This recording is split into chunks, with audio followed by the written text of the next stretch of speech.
Hey, what's up, everyone? It's your player partner, Cardo Mac, chilling here in South Central today with one of the first Chicano rappers, ESE Trouble. What's up, brother? What's up, homie? How you doing? How you doing? It's morning. Cool. Good Good day today, huh? Yeah, it's morning. Yeah. Happy New Year's. Happy New Year. Yeah, that's right. First of the year, 2024. Yeah. Yeah. So, tell us a little bit about your background. Like, you're from South Central LA, right? I'm from the gangbang capital, yeah, South Central LA. That's right. Sur Central. So, pretty sure you got some interesting stories from growing up in South Central. Yeah. I got millions of those. So let me sum it up for you real quick. I was born in Watts, in Killer King at Martin Luther King Hospital. That's right on the borderline, South Central and Compton. And when I was born, I almost died in that motherfucker. A lot of people died in that hospital. It's not even open no more and shit. But that's why they call it Killer King. Anyways, I was born at Martin Luther King, and I grew up in ESE. And I've lived all over LA County and shit. We moved around a lot as kids and shit. But I gotta tell you, I've been through a lot of shit. You know what I mean? I've been through a lot of shit that a lot of people haven't been through. You know. So, as a youngster, what part did you grow up in as a kid? On the east side, right there on 28th Street in Hooper, on 88 in Manchester. So, what was life for you growing up as a kid? Shit was rough. I mean, a lot of racial tension, a lot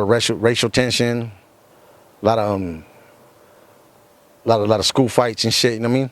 Getting kicked out of school. So, for those that aren't from California, tell them a little bit about South Central, about how you say about racial tension. Well, in South Central, you mainly got the blacks and the Mexicans.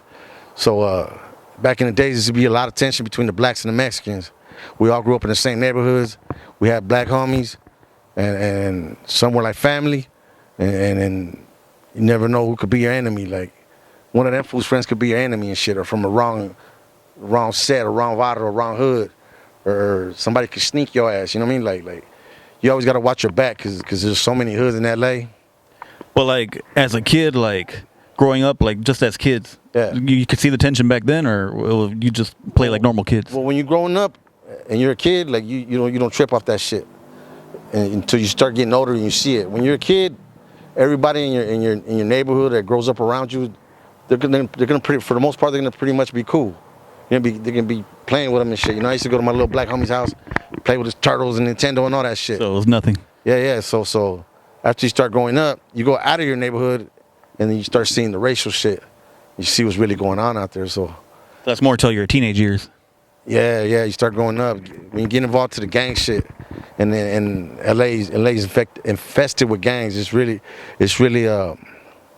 gang territorial. There's so many gangs in LA that.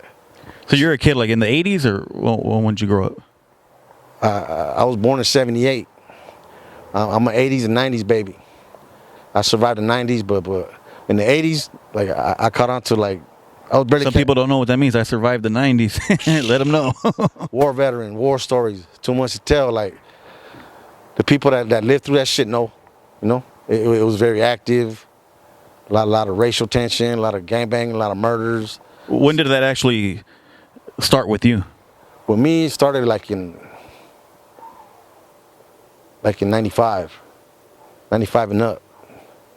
94, 95, 96, 97, 98, 99. All the way up to like 2000 and some shit. Would you say it's because you were a product of your environment? Well, yeah, where you grow up at has a lot to do with it. Because you start banging the hood. You start trying to get your little fame and shit, trying to get your name out there. Motherfuckers start knowing who you are. The cops start knowing who the fuck you are. They get you on gang file and shit, and they try to set you up. It's a trap, you know what I mean? They try to set you up.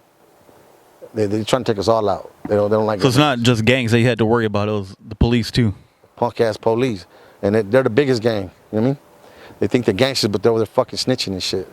They're the side of the law. You know what I mean? It's a cat and mouse game. And there's nothing you can do about that, huh? Just go out like a G.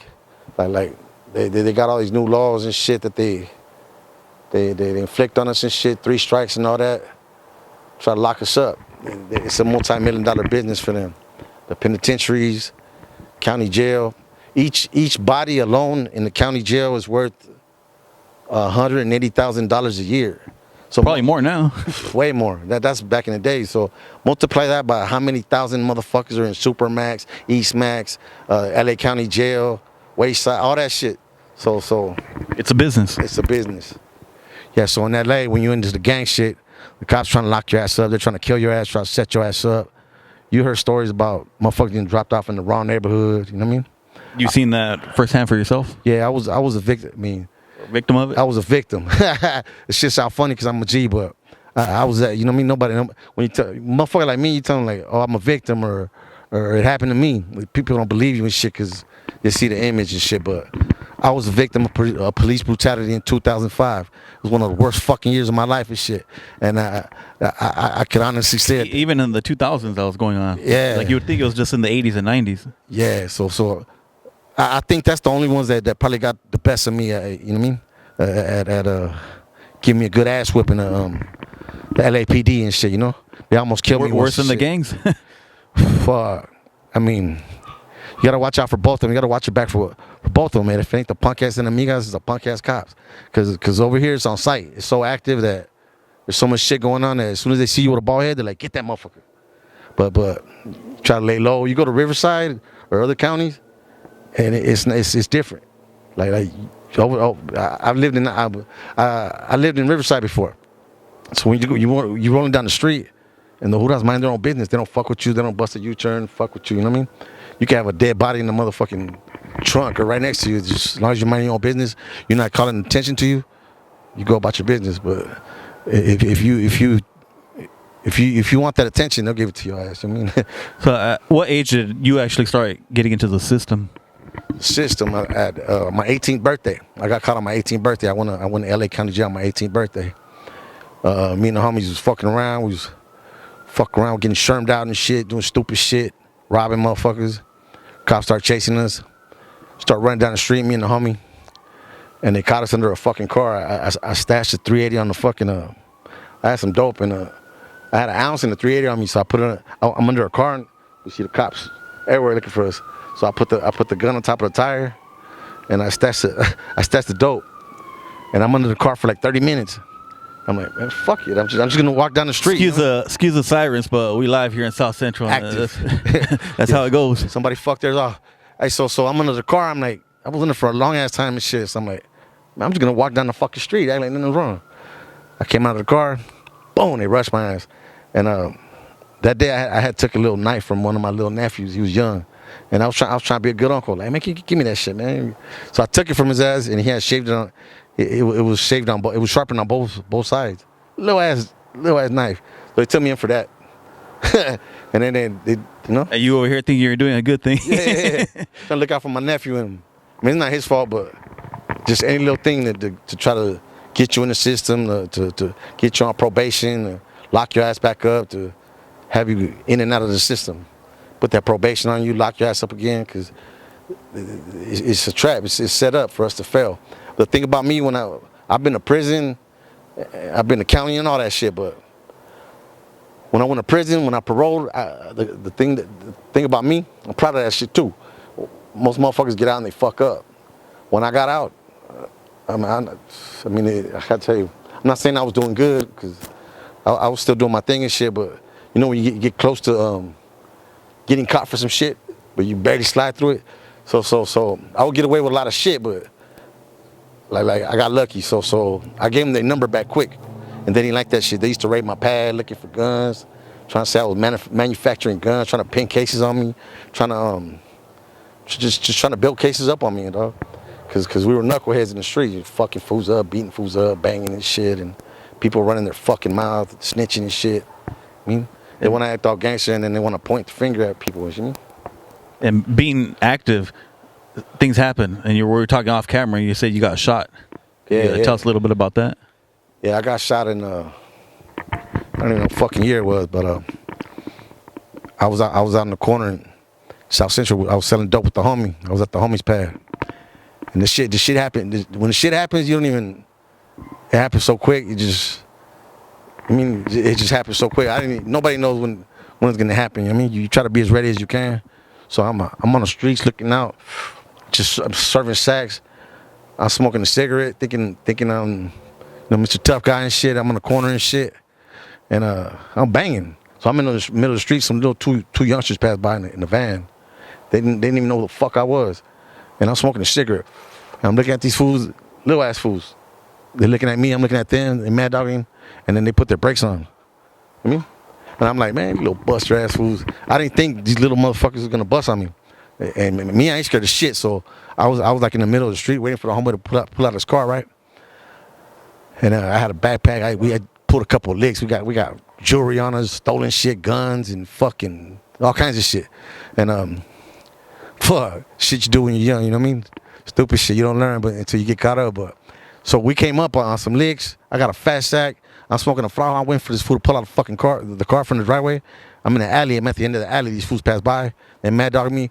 I'm mad dogging them. I'm smoking a cigarette, and I'm like right at the curb, beginning of the street, at the end of the alley. And the fools, they're in the Astro van. They put their brakes on, and I'm like, shit. I'm thinking I'm hard and shit. I'm smoking my cigarette. When they started reversing, I flicked my cigarette far. You ever see somebody flick their cigarette? Yeah, and you probably didn't think anything because they were youngsters too. I just like I had no fear. I didn't give a fuck. I mean, like I said, you never know when it's gonna happen. But that shit's happening right now. This motherfucker's putting in work. But somebody getting shot right now for no fucking reason. Like, that's where last I be fucking up. Like, to me, I didn't snitch. You know what I mean? I found out who it was and handled my business. And I won't get too deep into that, but like it's respectable when you don't snitch. You know what I mean? When the motherfucker's showing you a mugshot of somebody that did something to you, and you're like, nah, that's not him. Nah, that's not him. And they're trying to pressure you like, fuck that. You know what I mean? You rather, a real Jesus don't want to get them on their own. Cops ain't gonna do shit for you. So anyways, these motherfuckers come back and they busted a quick one on me and I didn't expect it. I flicked my cigarette at their ass. I'm like, he goes, what's up, big homie? You straight? And I walked up to the car, to the window, and I'm talking to the driver. These fools at 22, 23. And then I walk up to the window, not thinking nothing. You know what I mean? Just get banging to it. Like, what's up, homie? Yeah, I'm straight. Why, what's up? And then just out of nowhere, the passenger goes, he said his city. I ain't gonna say his city to give him no props. Fuck him. But he was like, he didn't say no hood, but he's like, boom, boom, boom. He out of the city and he boom, boom, boom. And he shot me. When I seen they had a gun out, I just grabbed his ass. Boom. I mean, so I'm a pretty big motherfucker. It's gonna take at least. I'll be telling the homie sometimes like, hey homie, cause I've been shot before, so I know what it's like. Nobody wants to get shot, but once you've been through that shit, I tell the homies like not to be pussies or be scared. Like if there's two of us, motherfucker pull out a strap on you, he can't shoot us both at the same time. Like, don't run. I mean, like if a motherfucker shooting at me, rush his ass, try to take the gun from him. Too many cases where motherfuckers just run like bitches because they haven't been through that shit. Now I'm not saying, hey, that's the thing to go through, or like, hey, I've been through this, I'm proud of it. But once you experience that type of shit in the hood and growing up in this shit, when it happens to you, you like more, how can I say, you're quicker to react on that shit. It's like that sixth sense, like, you know what I mean? So you never know what's gonna happen, but you pretty much know. I don't even watch motherfuckers. Motherfuckers be bullshitting all the time, and lying and trying to, in the streets, like you hustle or get hustled. Motherfuckers always bullshitting. Can't believe nobody or trust nobody nowadays, but, you know what I mean? Motherfuckers will bust a quick one on you, no matter how much on top of your game you think you are. It could be That's anybody, just dog. how it goes. When this shit happened to me, he's like, what's up, homie? You straight? I'm like, yeah, what's up, homie? What's up? The passenger was like, boom, boom, boom. And I grabbed his ass. Like, I didn't panic. And I grabbed his ass. I'm trying to fucking pull his ass out the fucking car. And I knew he shot me. But it happened so fucking quick. I'm like, and when I'm pulling him out, my mind's like, damn, this motherfucker shot me. Where'd you get shot in the chest? I got shot right here. It fractured four of my lungs, right here in the groin. And it punctured my lung in the back. With 380. Oh, shit. So, anyways, when he did that, I'm like, this motherfucker shot me.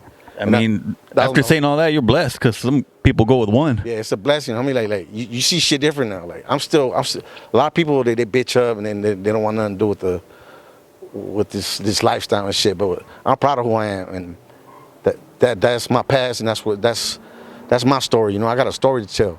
Like if I was a fucking preacher and shit, I got a testimony and shit. But I'm on some other shit though. You know what I mean? Like I'm not trying to preach and shit, but a lot of these kids. Like I tell you, a lot of motherfuckers, they be like, I don't give a fuck, I'm ready to die right now, but they ain't never been through a near-death experience. It's just all talk. Yeah, they just until they fucking feel the heat. Bah, bah, bah. Then it's like, you know what I mean? Mama! Because I done seen motherfuckers plead for their fucking life. I mean, yelling for their mom and shit. Help! It's out of control, man. The gangbang shit's out of control, but when you're with your homies, you grow up in that shit. That's what not even that the homies teach you, because a lot of homies don't have older homies to guide them.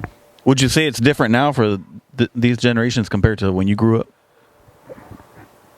It's 50-50 to me. Like, I could say it's different now because times have changed, and a lot of fools, like a lot of people say that the younger kids nowadays don't want to listen to nobody. But it was the same shit back then, dog. Motherfuckers gotta learn the hard way. It didn't work for me. You know what I mean? You don't learn it until it fucking happens to you, until some shit. Like I gotta tell you, when you're out in the streets doing dirt, you don't think about getting caught. You don't think about stealing cars till you get caught. You don't think about shooting motherfuckers till you caught a murder case and you're in the county. You know, you're caught. That's when you think about it, when it's too late. Feel me? So, unless you got your fucking money right and you're fucking lawyered up, then you got a chance. But when you're just a regular fucking gang member in the streets, Just live life day to day. Yeah, even the dope money, all the dope money that unless you balling out of control and you got people in high places and shit, and you really like a fucking mob boss type shit, and then you're connected and you know people in high places, then you got a chance against this system, because this system's corrupt as fuck. America's corrupt as fuck. This whole nation, like, I ain't trying to preach and shit, but you know what's up, like that it is. You know, don't get me wrong. They say it's the greatest country in the world, but it's all fucked up right here, dog. It's corrupt. The government, the police is fucked up. It's all fucked up, and it's out there. It just I won't speak on certain shit, but like pretend like the death row shit, like that fool Suge. He had all these fucking cops on the payroll and shit, and you know, I ain't saying who did this, who did that.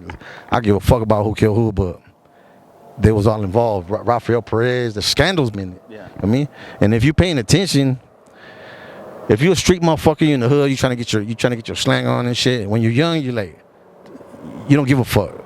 You for whatever reason you hit the streets, you looking for love, or you didn't have that shit at home, you didn't have no mom or dad, or you just think you're fucking hard, or you just want to roll with the homies. When you're young, you don't give a fuck. You don't think about the shit, like I said, till it happens to you. You think everything's easy. I remember people trying to tell me, hey, this ain't the way to go. Get your shit right now, cause later on this and this and that. And I didn't realize that shit, and it didn't hit me until now.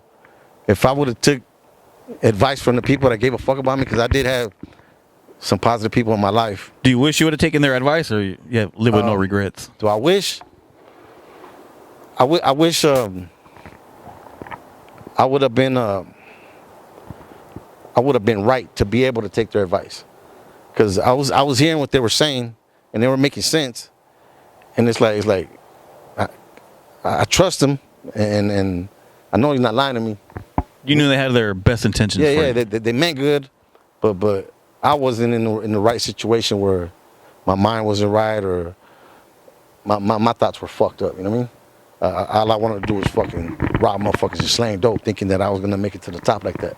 I didn't see no. I didn't have another outlet but the streets and the gangs. And when that's your surroundings, that's your fucking It's hard to get out of that. Yeah, that's what you see. That's all you see. And it's not that you lose hope. This is you accept it, like, fuck, this is who I am. This is who I'm gonna be. When you're growing up in this shit and you grow up in areas like in the hood, like it's not like this is who I'm gonna be. Like, this is who the fuck I am. It is what it is. I was born into. I was born into this shit. I mean, not to brag about it or not, but you could tell a fake ass motherfucker from a buster ass fool. You know, a lot of fools are talking all this shit, and they doing too much. You can tell when a motherfucker's doing too much, and when you spot a real G, bam, you can just feel his presence. You know what I mean? You know when you're in the presence of a real motherfucker.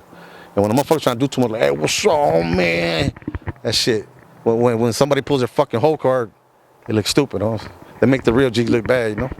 So at what point did you get the name ESE Trouble? Is that a rapper name, or that's your street name? Well, my brother Bones, I got a brother named Bones. He's deported. He's in Mexico. He got taken from us. He got caught at the border with 49 keys and shit, so he got deported. Bones from the east side. He named me when I was young. Used to get into a lot of trouble and shit. So when I grew up, I added the OG shit when I started fuck with the music, and I wanted to be. Not wanted to be. I had to make sure that my name was just different from everybody else. Cause there's much love to all the homies out there. Trouble P, Trouble Podcast. That's my homies. I got love from. Trouble Kid. All the motherfuckers is dope. But there's a lot of rappers with that similar name. Yeah, just a lot of even growing up, there's a lot of fools. Travieso, Travi, Trouble. That's why I added the OG ESE Trouble. It had to be like no other. My shit had to be unique. Because you are the OG. I just feel like I'm different, but I got my own style that I bring. You know what I mean? My shit's. I keep it gangster as fuck. You know what I mean? Not to brag and nothing like that. Trying to act too hard, put too much on my tacos and shit. But I came to keep fucking. I came to gangster shit to perfection. You know what I mean? And now that I'm getting into the position that I'm in, I'm climbing out the ladder little by little, getting my exposure and shit, doing these interviews. Like, I never gave up, even though I've been through it, homie. I've been on drugs, sold drugs, robbed motherfuckers, been in jail, hospitals, jails, funerals. I was victim of police brutality and all that shit. I grew up in the middle of all that shit. I remember when I got shot, they had me they diagnosed me with PTSD and shit. That shit that they give the fucking war veterans or whatever. Yeah. So, I'm diagnosed with that, but I don't get paid for that shit or none of that shit. I don't get no check, none of that shit. And my mind is like, I'm not saying, I gotta tell you, you get used to it when that's all you see. I mean, even if it's when you see somebody die and you've seen it, like you mean. So whether it was you or not that did it, you when you see the blood, it either fucks your mind up, and then it fucks like you lose your mind. But when you're out there putting in work, and motherfuckers trying to kill you, and you gotta do somebody in, or it's gonna be you or them, you lose that. Like it's either you or me, motherfucker. Like, you feel me? Like that. What's that fool say on Boys in the Hood? There's a part where a homeboy takes them fools to Compton. And some black fool rolls up like, the fuck I'm supposed to do? A motherfucker try to roll up on me, I'm gonna smoke that motherfucker. If you try to roll up on me, I'm gonna smoke his ass first. I got something to hit him with. And that's just the mentality. It's a jungle out there, man. Like this gang shit is real. I mean, we doing the rap interview, but this gang shit plays a big part on the West Coast, and territory has a lot to do with your if you're a gangster rapper, at least as far as that. You know what I mean? So a lot of fools be like, these fools just rapping. They're not keeping it real. You can't rap and be banging and shit. So who knows, dog? Like, I'm trying to do this rap shit, but I always kept it real. All the motherfuckers that are around me, they banging. They real. I know some real fucking hitters, and I come from a line of killers. I ain't trying to brag and shit, but I know who the fuck I am and where I come from. And not that it was installed in me. Like I said, I grew up in this shit. That's what I seen. And I've been through so much shit that I wasn't ready for some of that shit when, as a youngster, like the police brutality shit. When I was getting fucked up, I felt like these motherfuckers. I felt like Rodney King, you know what I mean? Like I'm going through some fucked up shit, and I remember. You never thought it would have happened to you? Never, dog. And I thought the motherfuckers gonna kill me, and it was that bad? Yeah, and then it happened on some stupid shit, and it happened quick too. Motherfucker, the hood I rolled up, he's like, get the fuck out of here, you're going to jail. I won't get into detail, and I'm like, why? Come here, you're going to jail. I was like, all right, then I leave. I tried to leave, and he got close to me, and he just fucking maced me. And I had never been maced before. So first thing that came in my fucking mind was that the NWA song, Fuck the Police. So there's a part. While that was going on, going on through your mind? Seconds. Like, when he makes me, I thought of MC Ren's verse on Fuck the Police. I said, man, that shit don't work. I just laugh. I thought I was hard, but then in a few seconds, that shit started burning. Like, my eyes started burning, squinting, and I couldn't see shit. I couldn't breathe. I started choking. And that fool started hitting me with the fucking billy club. Bam, my face. And I remember seeing the camera. You know what I mean? And I'm like, I'm trying to get to the camera, and I'm like, fuck it, let these fools fuck me up. I'm talking to God, like, God, I done did some bad shit before. I deserve this shit, but let me get mine. Let me get on video. So I made it to where the camera was pointing right at me, and I laid down. And fools, they was there a documentary going on, or nah? Was the police camera? Nah, well, it was a hotel where it happened. Oh, okay. This hotel no longer there, but I got into some words with the hotel owner. some of these motherfucking Indians and Chinos, they be crooked as fuck. You know what I mean? And when you Cameras don't work all of a sudden. yeah, all of a sudden, you know what I mean? But other like on a regular day, you paying them off with what they need. You know what I mean? When they don't got it, they snitch in, and then they call the police and shit. So I got into some words. Some lady. As a matter of fact, I was on the streets. I got kicked out of my pad when I was younger and shit. I just left the pad and shit, thinking I don't give a fuck. I'm gone. I don't need nobody. So I'm on the streets and shit. But I'm getting my serve on. Motherfuckers used to come up to me like, "Fool, you ain't homeless. You ain't on the streets, homie. Look, you brand new shoes, brand new gold, dope. I had fatty. I know that shit. I had just brought my new CD out. I thought it was a shit. But yeah, I remember when the police got that in, that shit, it fucked me up for a little bit. But it's just personal, like, you know what I mean? I won't say too much on camera, but I'm gonna get. I didn't even want to say nothing what I'm gonna do, you know. Well, changing the topic. Yeah. So, who are some of your shit is serious? Like, if I sit here and tell you, like, it'll fuck the whole interview up. Like, we're trying to get about rap. I want to sit here and tell you, like, yeah, I'm gonna kill this motherfucker and that motherfucker. I ain't got no fake shit, but I got a list. You know what I mean? So, who are some of your musical influences that made you want to make music for yourself? Yeah, Kind of change your lifestyle a little bit. Well, back in the days, I used to listen to, of course, NWA, ESE, Brown Side, Conejo, Brother Lynch, Sebo.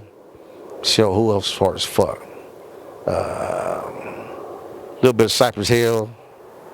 Who else? Back in the days? Yeah, well, everybody, when Chicano Rap first started, everybody used to listen to that Frost and that fucking Light Share Brown. That's all we had. That Mentirosa and all that shit. But as it started progressing, Did that influence you a little bit, or it was. or you weren't feeling that style, or could you relate to it? I would hear it, but it wasn't my type of shit. Like when Latin Active came out, yeah, it was cool. Raza was rapping, but I wasn't like, hey, Latin Active, fuck all that. You know what I mean? It was cool to see Raza doing it, but I was hearing it. But I felt like we had more to bring to the table as far as this gangster shit. Because I'm not saying that Light Share Brown was soft or nothing. Everybody got to start somewhere. Cause I know ODM. That's the boy. You know, shout out. So I knew DTX too. So back in the day, I met these fools, right? Rest in peace, Bobby. So Rest in peace, DTX. Yeah. So I'm a gang member. I'm a felon. I'm going to prison doing the street shit. I wasn't really on the Light Share Brown type shit. You know what I mean? The hardest song on the album I think was Wrong Side. What was it? My side of the road, it's called the Barrio. My side of the road, yo, just like Compton. Give me a cuete and the homies to start stomping. Taking the vato in a minute, taking the mouth with the help of a cuete. That's what it's all about. That was. They weren't gangsters, but that was as street as they got to me. You know what I mean? Who else? MC Boulevard. I remember you, homie. Like, I just felt like we had more to say. We had more to bring. Like. I wanted the homies to come harder and shit, because that was just my point of view. So if I would have had the chance to do that shit then, I would have did the shit my way. I would have came hard, not like on a Sunday afternoon. I mean, they did what they did on the radio. You know, I'm not hating, much props to that. That probably had to do with the labels too, of what they were trying to push out. Yeah. Well, back in the days, a lot of homies used to get radio playing and shit. That's why I trip out on. Like, it's a trip. I don't know what the fuck's going on with the radio now, but the fucking game's all fucked up right now. YouTube and all that shit, Spotify. Back in the days, like, Proper Dos was on the radio. Slow Pain, the homie Slow Pain, he was on the radio. Rest in peace, Slow Pain too. Slow Pain. Frank V, homie Frank V was on the video. Proper Dos, he was on the radio. Who else? Light Share Brown, Cypress Hill, Mellow Mayonnaise. I knew Mellow. Who else was back then? Funk Dubious, you know what I mean? ALT? Yeah. So, me hearing the fuck the police and all that shit first, all that hardcore shit, and then later on hearing the Light Share Brown shit, I was like, the Raza need to come harder. And I just wanted that. So is that what motivated you to want to do it, or like when did you decide to work on your first album? Yeah, it's a process that I went through. Like I really. I tell you, I wasn't just like, oh, I'm a rap. It's something I wanted to do, but as a kid, you're like, you don't when you barely starting out, you're like, fuck it, can I do this? The stage fright and all that shit. You doubted yourself for a little bit? Not doubt it, but you think about it like it's a dream, right? And you start telling yourself, man, can I do this? I want to do this, but can I? There's more to it than you thought. You start looking at what you're gonna go through, what you're gonna face. You got to conquer those fears. You know, a lot of people have stage fright. I've never had stage fright. I've gone on stage and did shows and fucked up and this shit came out all wrong. But I seen motherfuckers moving in the crowd, so I kept doing shit. So, but you go back, you watch them videos, and you see where me personally. So you study it to see how the crowd's reaction. Like, all right, I fucked up right there. Come out before we were even supposed to come on and shit. Motherfucker running all over the place and shit. You start to work on your composure, your image. Homie, that shit matters a lot. The way you carry yourself, the shit you say, the way you talk, your style. You know what I mean? It's just you gotta have your own. Me, that's why I'm an original gangster. OG ESE Trouble. I try to bring. I got my own style now. I try to gangster that shit to perfection in a real hardcore way. I could do love songs and all that bullshit, but that ain't me. I'll do a feature and talk about some girls or something. You ever heard me talk about some hyenas or something or cruising? That's because I did a feature with somebody. But I'm not working on no hey baby type shit. Like I think the only. That's not your signature right there. I mean, it could be, and if I would have took that avenue, I would have probably progressed faster than now. But I'm infatuated with this hardcore style. Like, but you're diverse. You can see there's do whatever they put in front of you. There's a lot of rappers out there that I don't even say no names, but like I said, Brother Lynch, the Ice Cubes and all that shit. They did it without fucking love songs and all that shit. You know what I mean? Or high not singing on the hook. Shit's changed now, but when you see a motherfucker do it the hardcore way, it doesn't make you want to soften up and do some soft ass shit to try to compete with them. I mean, I wanted some shit that sounded just as hard as theirs or even harder. So when did you actually decide that you wanted to put out your first album, man? What was the title of it? Well, the first shit I ever did was with Mr. D. Like I would do demo tapes back in the 90s and shit, hood tapes, but I always kept it to myself and shit because I didn't really want to put myself out there like that, you know? I would try to work myself and work on my skills to try to get better because I would rap about some shit and just try to keep it gangster. So those are more like features? No. These are like they were for your album. Before my album, I was young and I would buy equipment and shit and record shit at home in my room and do demo tapes just to hear myself. You know what I mean? To work on my shit to see if I had it in me or not. So I started building at it. But back then the gangster rap shit in the 90s, the gangster rap shit was in. So I remember I would write a song and shit. I had to work on writing songs. I had to teach myself that because back then I was just. So you're self-taught. Well, I taught myself how to do this rap shit by influences and all that shit, right? But like when you really get down to it, to writing and freestyling is some different shit. Like you can freestyle some shit, record it, and go back, write it down, take the bullshit out. What do you prefer, to freestyle or write? I mean, I could freestyle, but I don't really give a fuck about that shit. I'll do it when somebody's like getting on my fucking nerves, like, oh, you can rap or trying to test you, just to shut them the fuck up. I mean, I got pulled over by a cop once, Montebello. And they're like, hey, you that rapper for one. Like, oh, he recognized you? Yeah, he said, you're that Kid Frost. I'm like, man, fuck all that. I was trying to compare me to Kid Frost and all that shit. So I remember this one time walking down the street. I got into it with the homie. I was with the homie and we got down. And that fool was trying to pick me up. Hey, get the fuck away from me. I'm gonna fuck you up, dog. I'm not gonna get in the car with you, dog. I'm gonna beat your ass right now. I'm mad you get away from me. So I'm walking down Washington, all through Montebello in East LA. And so Hooters roll up on me. And they get me in the back of the car. They search me for warrants and all that shit. And then there's a cop. He's a white boy. He's being a dick. And one of the Hooters recognizes me like, hey, you're that one for huh?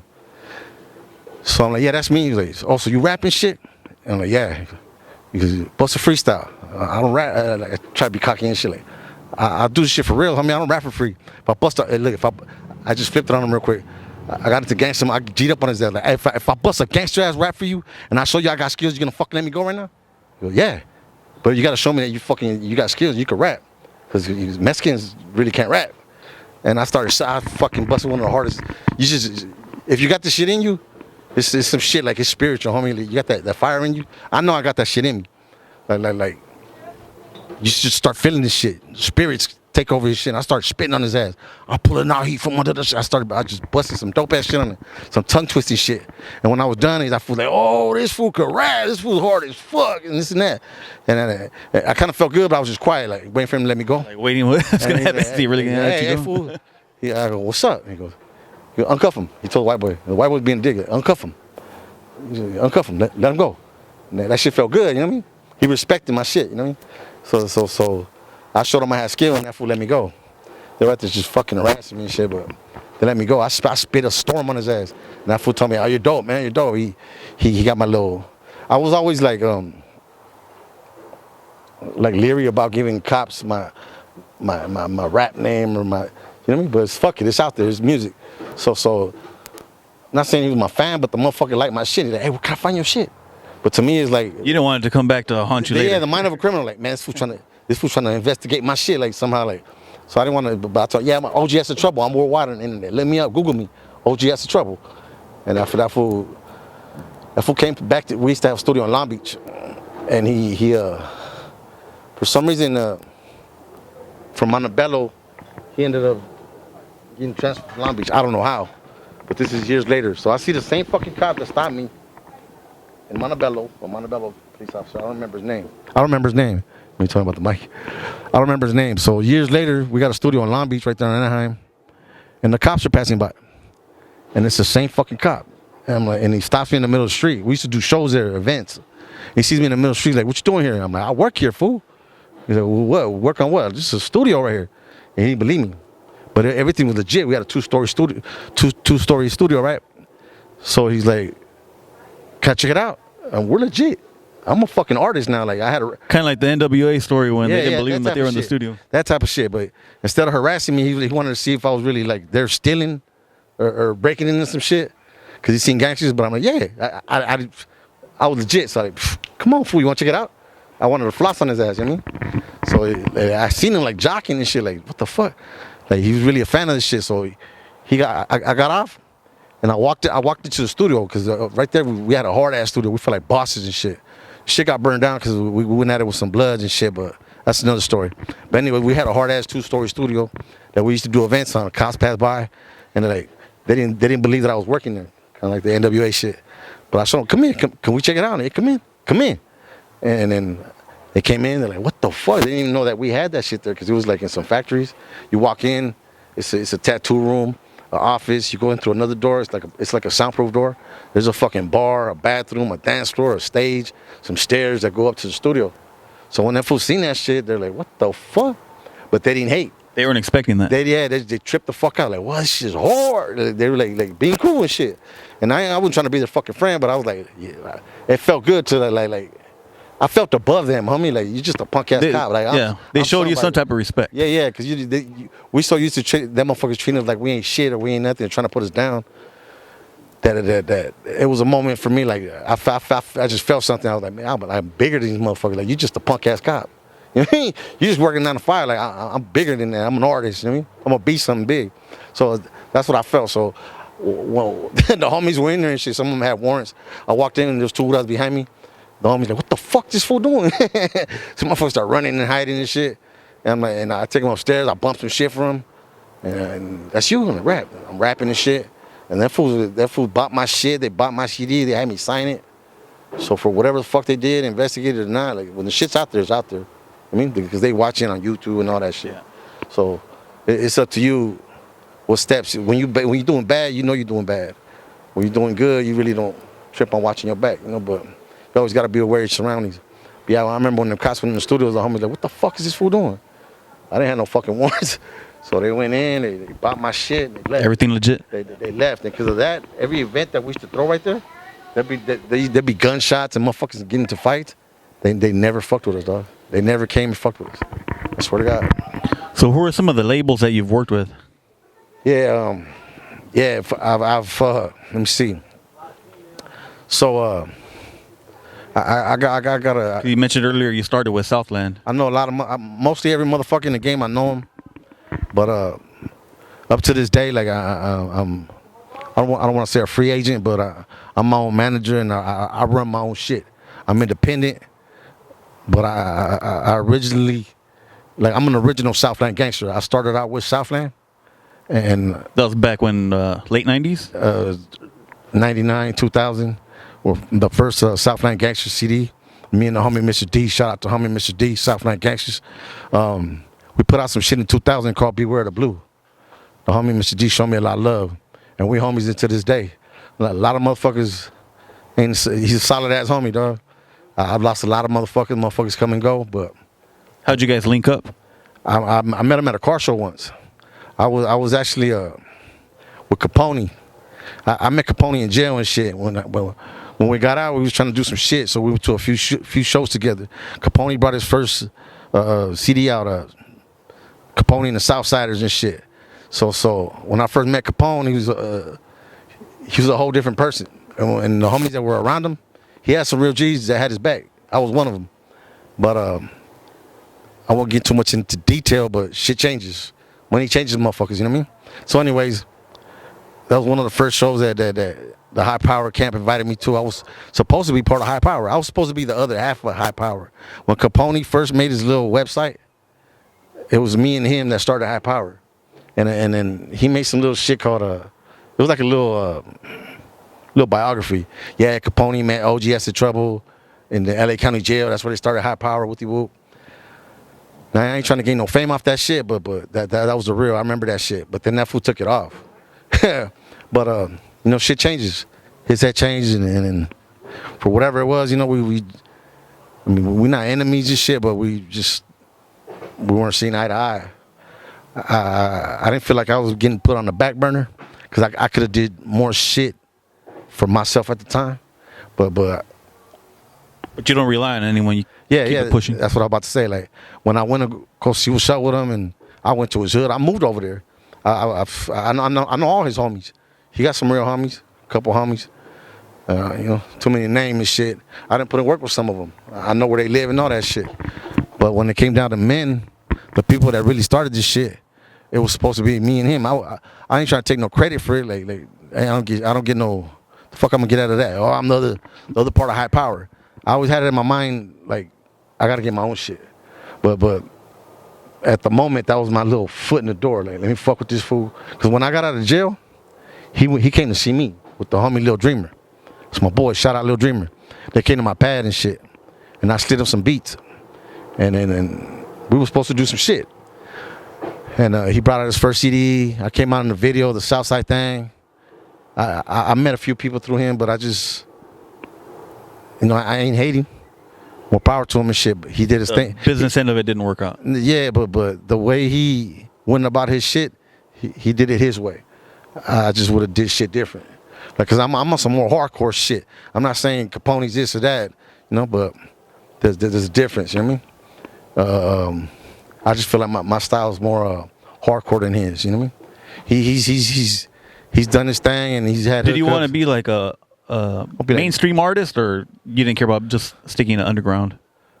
At the moment, motherfucker had dreams. I was trying to spit. If you listen to my shit, I try to murder every fucking thing I'm on. Or if you hear me lay back on some shit, it took me a while to do that shit, but I've learned how to write the beat smooth now and shit. But back in the days, I was just like, trying to kill some shit up. You know what I mean? Write a song about being on the boulevard and killing like 13 motherfuckers, and that's what it was all about back in the 90s. But once you start really progressing as an artist, you start really trying to get your shit tight. You start getting in the studio with other motherfuckers. Or me, it took for some little black homies from Compton, G-Mac and them, little J-Wee, some little Bloods. They were from Compton and shit. And we was going at it with the Bloods in L.A. right at the time. So when I got out, they were cool as fuck. We were sharing the same studio. But I got at them fools like, because they were Bloods. I'm like, look, homie, I don't get along with this Blood set in L.A., in South Central. And that's what it is, homie. Like fuck the music. I was on some gangster shit. Because I met them through another homie that was the owner of the studio. Some dude named Felix. So they're like, nah, man, we ain't got no problem with no essays from L.A., man. Y'all motherfuckers cool. Like, we from Compton. Fuck all that. So I was like, all right, homie, if we're going to do some music, just don't be yelling all that, because we had a good team. I had a record deal back then, and it's a long story, man. We had some shit popping. We were supposed to blow the fuck up a long time ago, but some real street shit happened to where envy, jealousy, greed, and fools fucking other fools bitches and motherfuckers snitching and burning down studios and I mean all kinds of shit was going on. Everybody trying to play boss and everybody thinking they the shit going at it. Instead of pushing the project forward and we could have came together and did some shit because we were making some noise. Like I told you, we had that studio, we were doing events, we had a promotion team, we had the fucking promotion on lock, and we had a spot to do our own shit, concerts, shows, events. It wasn't like no fucking stadium, but it was our own little club type shit. And we were making money off the fucking bar. We had a tattoo shop. We slanging bud, slanging dope, all kinds of shit. We could have been slanging pussy, you know. We could have been doing everything, homie. But we kept the business. I mean, tattoos. You know what I mean? We never really try to make it like a dope house, cause we try to keep the environment professional. Cause some people when they go into the studio environment, they trip the fuck out. Especially when like 2 stories and shit. You could just have some money and get a nice studio, and people are like, damn, who the fuck are you? Like, this guy's got some shit going on, and you just right there putting up the money, paying rent, while the artists were the ones doing the shit. But it's cool to have that type of environment, and when it took for me to be in them type of environments for me to grow on my shit. When I started going to, I would go to different studios, but it'd be like little backyard studios and all that shit. Ain't nothing wrong with that shit. You don't need all the fucking shit hanging and nice fucking couches and lights hanging from the fucking ceiling. If you got good equipment, some good software, you could do some dope shit. But this was some dope shit. I'm talking about 2 stories, a stage and shit. They had you know who Brazzers is? No. Brazzers, you never heard of the dope film company Brazzers? No. They were paying us to come film scenes there. And they were throwing like adult parties. It was like some way out shit, man. I'm talking about some live performances and shit. DJ playing beer and bitches and fools and fights. You know what I mean? Motherfuckers eating pussy on stage and all that shit. Some adult shit. And I had never seen some shit like that. So we were meeting some people in the industry, but it was the adult industry, and they started telling us like, hey, we could put your raps in pornos and all that shit. And then It's like a soundtrack? yeah, and then at first we like, oh, that's a hookup. But then the homies were like, what the fuck, porno? Like, we trying to make it in this rap shit. Like, but I didn't want to come out like. At first I was like, man, I don't want my shit in no pornos. I mean, you know what I mean, I didn't want to come out on my nyaks like that. But now I don't give a fuck. Like, now you watch some fucking. Man, everybody's watching the dope fucking film, but I just seen some shit where it's just a song playing, and this motherfucking bitch. It's gangster shit. You know what I mean, it's a whole industry. That's a whole nother industry that some people are into. I don't give a fuck about that shit, but when you start to travel and see different studios, meet different people, you go out of state, you travel out of your hood, and you meet people in the business in different industries, the adult industry, the film industry, movie industry, the you know what I mean, acting and fucking, you know what I mean, all kinds of shit. The music industry, you start to meet people, your vision gets bigger, huh? You see a broader horizon. Like, you don't just see like, oh, I got a dream.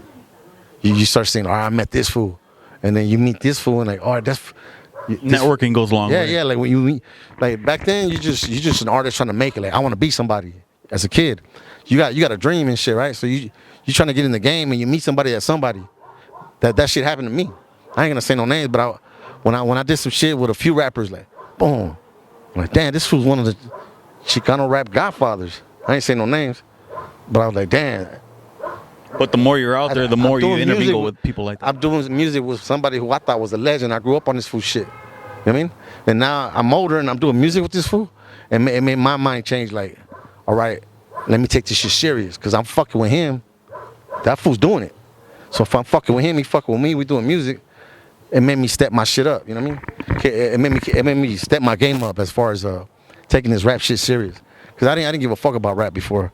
The reason, ain't no reason, but like I tell you, like I told you earlier, I could have been doing some fucking love song. Like I know people, I got hookups. I could have been doing some lovey-dovey shit and had some shit on the radio way back in the days. But I just maybe one day for the right money, but I'm not gonna. You ain't gonna hear me. I love you, and then no bullshit like that. But speaking about collaborations, like we were talking about right now, you ended up being in the background of YG's controversial music video, Go Loco, right? Go Loco, yeah. So how'd you actually end up being in that video? There was Did he contact you personally? Well, see, I didn't know YG, but like I said, we knew motherfuckers in the industry. People that know people. In the movie industry. I'm also my homeboy Mr. D. He's the one that hooked that shit up. He called me one day. He was like, "What's up? Let's go over here." I met a lot of people through him. Too many names. So meeting people in the industry. These people know these people, and these people know them people. So word gets around like, "Hey, we need some gangsters for this video," because they want that whole go local shit. A lot of people had something to say about it. I'm one of the fools that came out in it. Mr. D was one of the fools that came out in it. Kevin from the Brown side, Wicked from the Brown side, my homeboy Indio from Southland. So everybody in the background, the real ones. My homeboy Lazy from Evergreen came out on it. Yeah. They try to put us in the background, but they just to make them look hard and shit. I mean, they had the homies right there. They wanted that, but then they put I ain't trying to diss them, but they put that fake ass fool at the end. And I would always trip out on that. I was gonna ask you, how do you feel about that? Being that there was so many Chicano rappers already in the background. Yeah. You know, I would have figured they would have put a real one rapping on there, but yeah, gangster, exactly. that was kind of like a joke with when. That's why a lot of fools thought that he was mocking the culture. First the mariachi suit, and then you put that. I mean, not to down him, homie. I don't even know the author. I can't talk shit about somebody I don't know. But you doing a local song, you got the homies in your video, and then you put somebody that ain't even a homie in your video.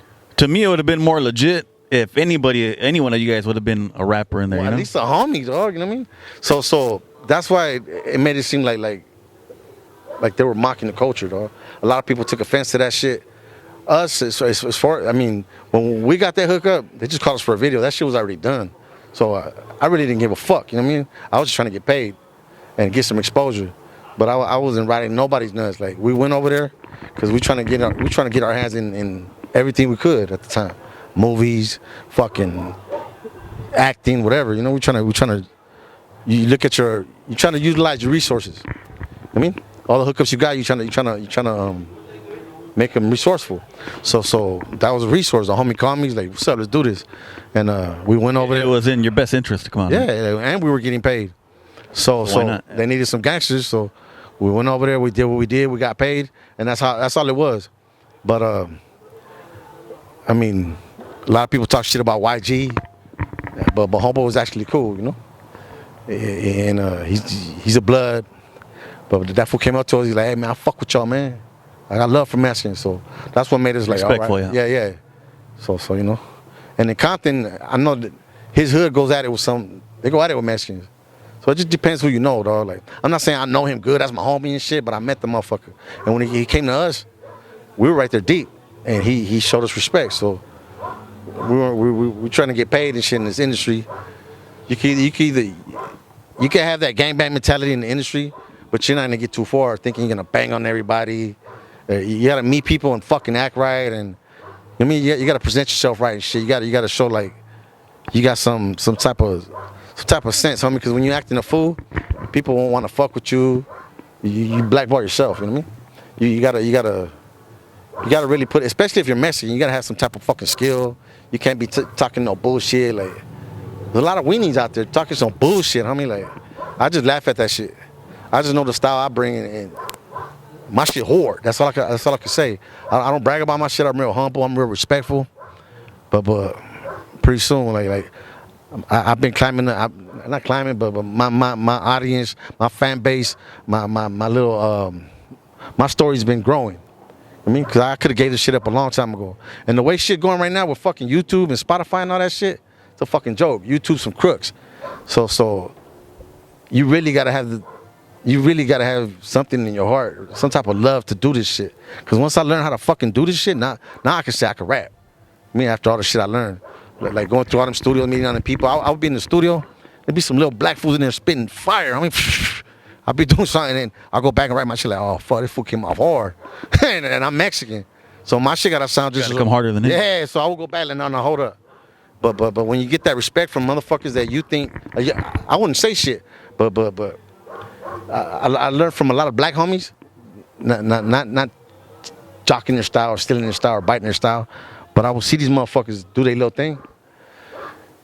I mean, I knew how to rap, but like how the raza came out, like I said, I wanted my shit's like more on the attack type shit. My shit's like no other, like I come with that cutthroat shit, man. And I'm not saying that I can't do nothing positive and nothing like that. It's cool, you know. You go for what you feel. But I like that dark shit.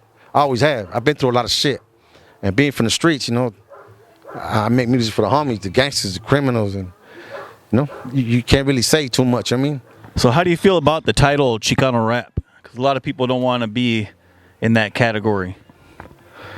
Chicano Rap. Do you embrace it, or you just see yourself like a regular rapper? I mean, it is what it is. Like I personally don't have a problem with it. You know what I mean? I don't pay attention to it though. I never really been one of the rappers like, oh, they boxed us in, or oh, they fucking they put us in a corner, or like, you know what I mean? Or that Chicano Rap title is holding us down and shit. Because if you got skills, it don't matter who the fuck you are. You could be black, brown, or whatever. If you got the right connects and you really doing this shit because it's your passion.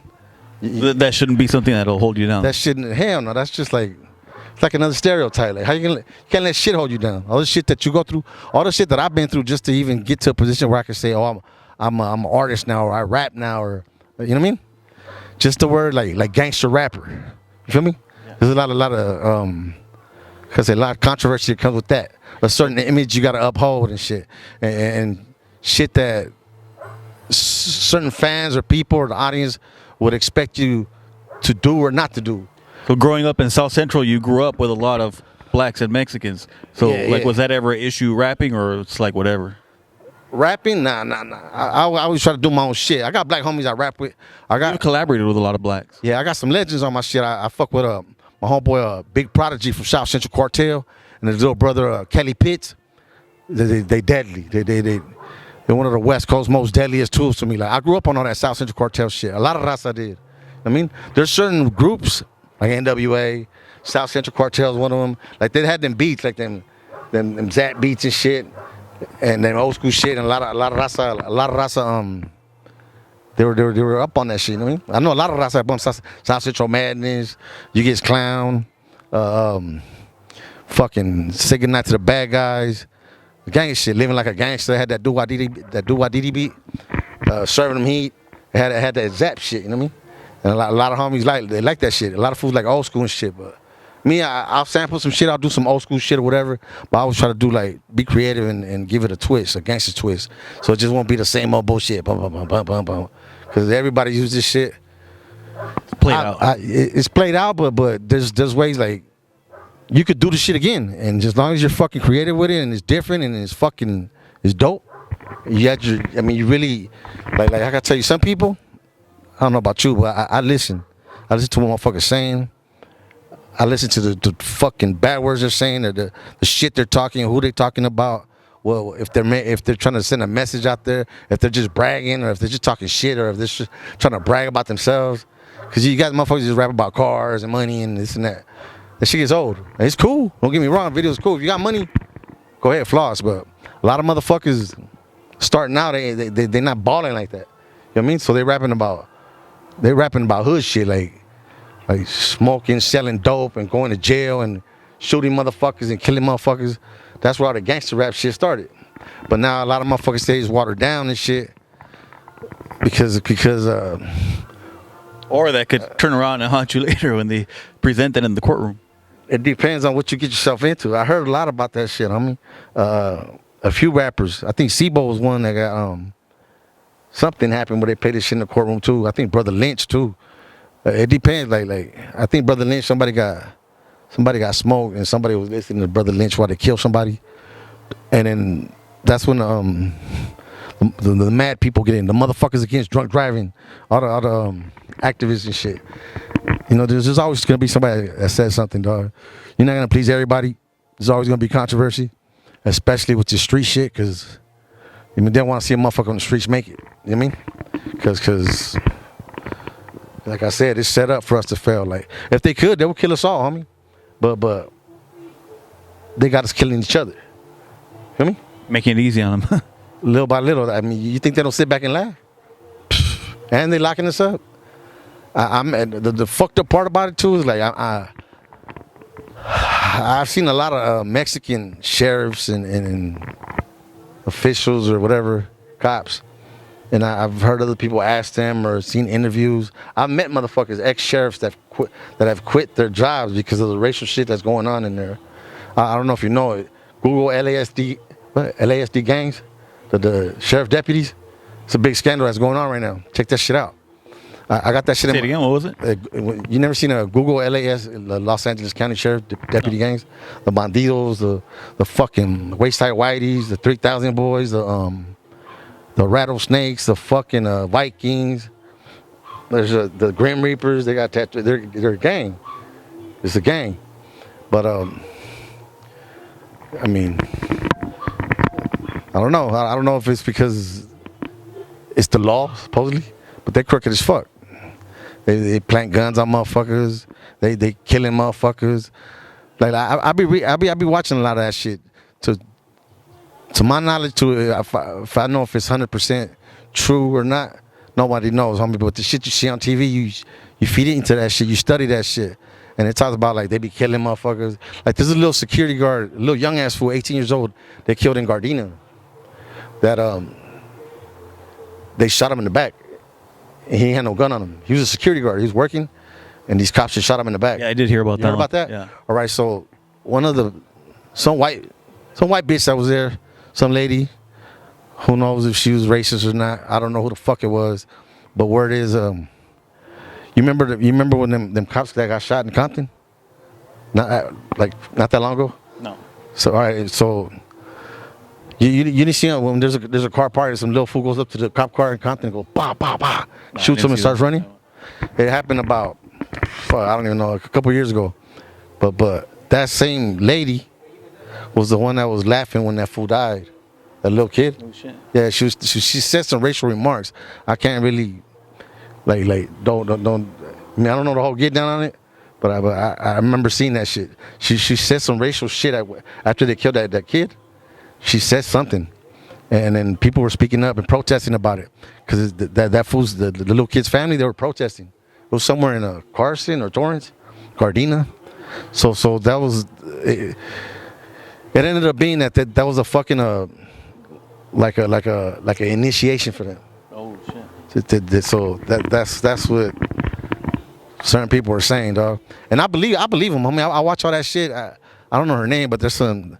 You go on YouTube and it's called how the LA County Sheriff became the biggest gang or some shit like that, and just pulling their whole card. They're being, I don't know who the fuck it is, internal affairs, but they all up in the ass. They got cases and they're investigating them and shit. But they got people in places like I ain't gonna say no names, but the chiefs or the captains. What's that fool name? The one that's. The little green-eyed fool that's the sheriff. What's his name? Villanueva? Well, I don't know the people out here. he was covering the fuck up for him. Like them motherfuckers were like doing crooked ass shit, and it was known that the East LA Sheriff's Department, there's a clique called the Bandidos, and they killed some other little kid out there. They do protests and all that shit, and that's just sad. Almost like innocent like kid. the bikers or No. It's a deputy gang. Oh shit. There's Bandidos, the biker gang, but this is a Los Angeles County Sheriff deputy gang. And it's just been going on for years, but they've been covering it up. I mean, they could do that. Like, who the fuck is going to investigate their shit? Them? They ain't going to put this, you know what I mean? So, I guess it got out of hand. There's a reporter, I don't know her name, but during I think it was the George Floyd shit, she was pressed. She was a reporter, and they threw some fucking, they almost killed her ass or something. They wounded her, put her in a wheelchair. And she started suing them, and she made this whole documentary about the LA County Sheriff gangs, and she just dug deep in the ass. They got cases all up in the ass right now, and Sheriff Villanueva was avoiding their calls, and people came forward. Then they're fucking fighting each other, and some shit happened at some shit in East LA where the same sheriff gang fucked up one of their own members and shit, beat the shit out of them in the parking lot. Like, the shit's out there now, you know what I mean? So. It's just a fucked up scandal. Like, that's how fucked up it is in LA. And the shit's real. So the fucking police is worse than the gangs, huh? The gangs is some serious shit. Now the cops is they some other shit. They're they act like they're legit, but they crooked. The system's all fucked up. You can't trust the court system. And not look, I ain't gonna lie, I've seen it before too. Like every once in a fucking while, I've seen some shit where a judge just shows love to certain fools or lets this motherfucker go home or this fool beat his murder case or something. But that's just it's not common. But it happens, you know.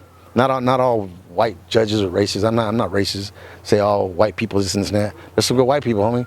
There's good and bad in every race, but how can I tell you? It's just like, I don't know if you ever been in a courtroom and shit fighting your case and you just feel like the judge is racist as fuck. Or maybe you feel like it's just you know what I mean?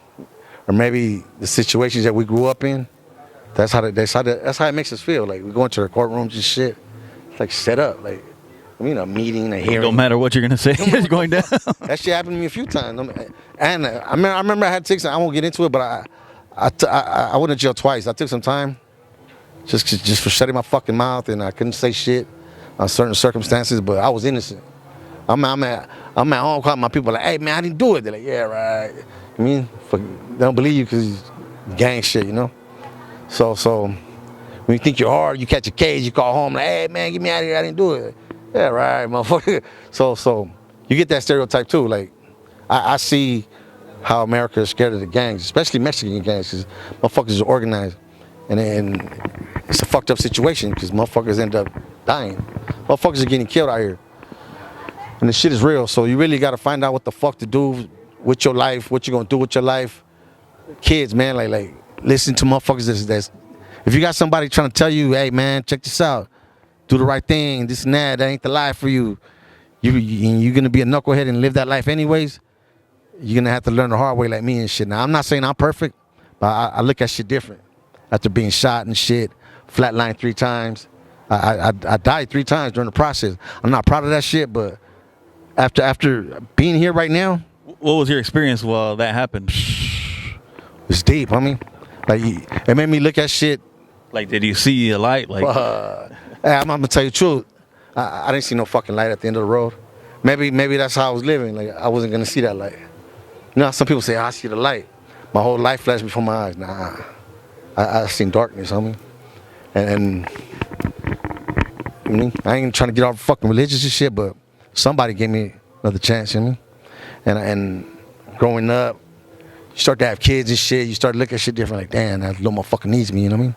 I got somebody that depends on me now. Trying to do something for them and can't shit. let them down. It's fucking, it's hard, homes. So you grow up, you open your eyes and shit, but you're also like, after that shit happened to me, you're also like quick to react. Like, I'm not with no bullshit. Like, I don't like motherfuckers standing behind me. I snap, like, hey, the fuck away from me. Like, I don't let motherfuckers too close to me. You know what I mean? I watch everything. Like, motherfuckers be bullshitting, like, be talking all that shit. To me, like more than, not that I think everybody's lying or a liar, but you really gotta get through to me and shit. Like, grab my attention to see, like, hey, fool, like, you really gotta get through to me. You know what I mean? Like, hey, homie, hey, be on some serious shit because I think everybody's bullshitting trying to run game. So I creep through the cracks. I know how to creep through the cracks and crevices. It's called like, it's that killer instinct. You know what I mean? I'm not saying, I'm a big killer and this that, but once you've been through some near death experience type shit, that's what killer instinct is. Like, motherfucker be talking all that shit and bullshitting, but you're just watching their fucking body language, their movements. That's what I do a lot. I sit back and I just be like, I like the bullshit and clown and have around fun, but you're observing when some shit's funny, or you feel a fuck, you just know off the back. That's what killer instinct is. If you've had that experience or been through some shit, that's what that instinct is. Like, what they call killer instinct. You see some funny shit, you're gonna spot that shit quick. Like, motherfuckers, or you go somewhere and motherfuckers giving you faces, or you feel a fucked up vibe. Fuck out of there. Like, why are you gonna be somewhere you're not safe or you don't feel comfortable? You don't need nobody, homie. Like another sense telling you. Yeah, it's something telling you. Like, I don't know about you, but I've been in that situation many times where, like, your conscience is talking to you and shit, and you're just right there having a conversation with your fucking conscience instead of okay, my conscience is like trying to give me a sign. You, instead of acting on it, you're just right there like smoking your weed and you get all fucking, I mean, laid back and you're getting out of there, slipping, homie. Like, yeah, you can't be. Well, to me at least, homie, I'm used to. You can't be. You know, a little saying, you can't be in one place for too long. I was raised with that hustler mentality, staying on the move and shit. Like everybody likes to relax and be a lazy motherfucker, but when it's time to put in work, it's time to put in work. So one question I ask all my guests is if there's a Mount Rushmore of Chicano rap, who are you putting in your top 4 based on influence for you? I'm gonna keep a G with you. 4 only, right? Yeah, 4. All right, Toker from Brownside. Why Toker? Because he was signed with Easy, man. That's legendary. I mean, nobody's done what the fuck he's done. I mean, he's paved the way for a lot of these motherfuckers that try to talk shit about gangster rap or, I mean, like, a lot of these motherfuckers wouldn't be doing shit. He was one of the first ones, huh? I know Frank V, Frost, and Mellow Mayonnaise and all the motherfuckers came before him and shit. But Brownside was the first ones kicking up that gangster shit. I mean, He's from your hood too. He's from my hood, yeah. It's my homeboy. Rest in peace. East in peace, homie. Yeah, he's from the same neighborhood. I grew up with his younger brothers, Clevs, Little Demon, from Eastside 13. Yeah, it's unfortunate, you know, that shit happened to the homie, but I won't speak on that shit either. But yeah, rest in peace, Toker. It ain't over, motherfuckers. We still coming hard as fuck. Don't get it twisted. Like we resurrected. Toker lives on through us. I mean, we gonna carry out his legacy and shit. There's a gang of homies that I'm gonna bring out from the hood. They're just too busy gang banging right now and shit, like little knuckleheads and shit. Like you gotta wait for some people to wake up, you know. Like there's a lot of homies from the hood that got skills that I want to put up on game and shit, but but they ain't ready. I'm not gonna go get them and hold them by the hand. But I understand because I was that little motherfucker once. I didn't give a fuck about rap before until life got real on me. Like shit started happening. Shit started happening where I didn't have a motherfucking place to stay. I had to sell dope to eat or survive. Or, you know what I mean? I'd be out there robbing motherfuckers. And when you're on the streets, gangbanging, thinking you're hard, you got that mentality thinking that that's what the fuck you're gonna do for the rest of your life until you start going to jail. And then like, oh, this ain't the business. I'm gonna fuck around and catch life because you start catching strikes. I got a strike. I've been to the pen, and I used to stay up in the fucking county. I used to have a 5-year streak. Every 5 years, I for some reason, I had bad luck. I'll end up in the county or in the pen. But I broke that shit, you know? Staying focused on the music now. Yeah. Just really telling myself like damn, I need to do something different. This shit ain't working for me. If I keep doing this shit, I feed into it. Like some shit takes over. It's just a fucked up thing when the streets and the negative thoughts, and you're going through so much shit and you seeing your homies die and you're trying to like, in your mind you're gangbanging, but you think you're doing good, but you're still gangbanging. But the mind of a gangster, you're like, you start telling yourself like, why is shit happening to me? Because the shit don't stop. This is gangsters for life. Like even now, like I'm how can I say? I keep a gangster as fuck, but now I'm able to do something with everything that I fucking been through, all my experiences. I got a motherfucking story to tell. I mean, I want to share that shit with the world, and you know, hopefully I'll be able to. You know what I mean? So Toker is the number one. Who's the second one? Toker, keeping the gangsters fucked, signed for Ruthless. He's one of the first ones to sign with the big ass label. Co-signed by ESE, the godfather of this gangster rap shit, as they call it on the West Coast. NWA. That's one. 2, Conejo. Why Conejo? Because he's hard as fuck. He's his style, or? He's original. Yeah, I like his old shit. It was just more hardcore. He's into some other shit right now. Shout out to Conejo and whatever the fuck he's doing.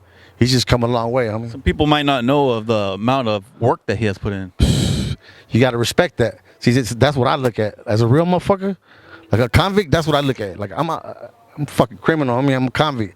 So I gotta listen to somebody I relate to and shit. Somebody that's spitting some real shit.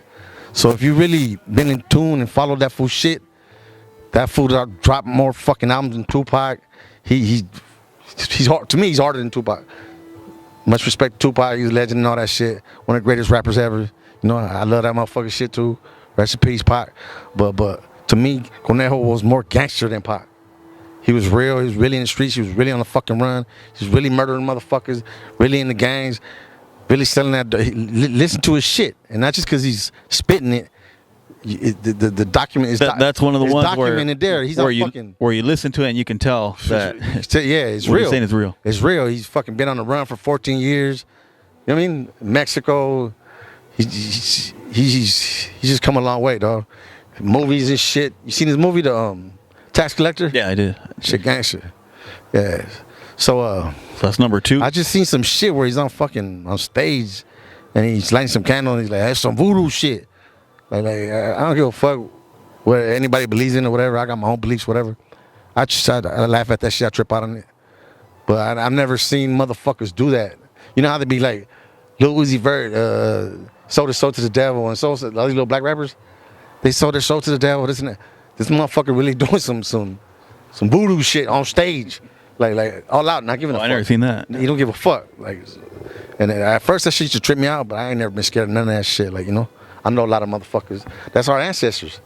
I mean, that's not what I preach, but if you dig deep in our ancestry, as far as Mexicans and Raza and Aztecs, they used to fucking sacrifice motherfuckers, and you know what I mean? Pray to the moon, gods, and all that shit. So it's just, you gotta, knowing your history and all that shit.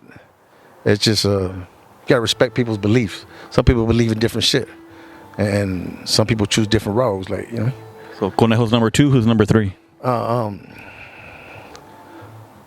I would say proper those. Frank V. Frank V. Yeah. Yeah. A lot of people put him up there. Yeah. He Why Frank V for you? Because he came with the gangster shit. He was one of the first to come with the gangster shit, like the Brown side. And at that point, like I said, he was hearing the light shit of Browns.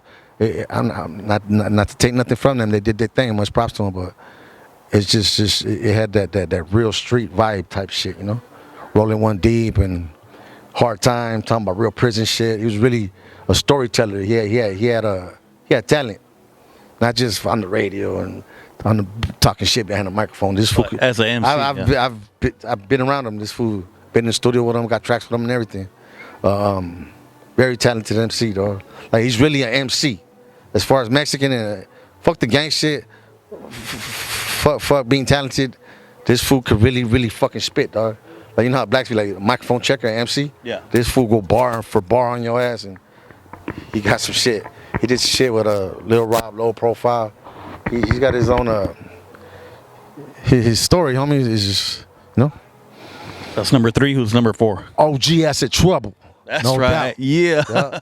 Cause yeah, like, man, if you kept up with my little journey and been following me, like everything I get on, I'm trying to murder that shit, kill that shit. I'm not trying to get no soft shit, no dear mama shit. I don't even tell motherfuckers too much about my personal life. I'm barely starting to open up to like you know, and this is a lot of the confidence that you have in for your own work, because there's very few people that put themselves up there. Yeah, because, man, I got my own style, and I had to put myself to the test, and I had to prove that shit to myself. Like, the skills that I developed and shit that I learned, and I would practice, like, and my little, my instincts, my conscience would talk to me, and I'll test myself. I got motherfuckers come up to me, like, on some weird shit, like, hey, show me how to do the shit you do. I'm like, what the fuck you talking about? How you manipulate people and this and that. Shut the fuck up. So I at a point, like, I used to call myself a dictator just to trip people out, trip bitches out. What are you? What are you? I'm a dictator. And they trip out and shit. But I'm not saying I'm a dictator, but I'm on some dictating shit. Like, I could really make some shit move. I could make a phone call and get your ass wiped out from you know, I won't even talk about that high power shit. Keep it on this rap shit, but when you're a real motherfucker in the streets, you gotta be careful. When you're a real one, if you get caught slipping, like me, I try to stay, no matter how much you try to be, nobody's perfect. You try to be on top of your shit as much as you can. Not get caught slipping, not forget this, not forget that. But like me, I'm pretty much, I'm razor sharp on my shit. And I be talking the gang shit, you know? So I try to live up to that shit. And for the most part, I pretty much do. But there's always a hustling ass little snake or a little fucking somebody in disguise on me that every once in a while, like I don't even let motherfuckers. I don't give them time of day sometimes. But every once in a while, some little slick trickster smoker motherfucker will bust a quick one in on me. You know what I mean? They'll bust a quick one, but I'll catch on to it quick and shit. Just like when you're out in the streets, it's like, you know, it's hustle or be hustled.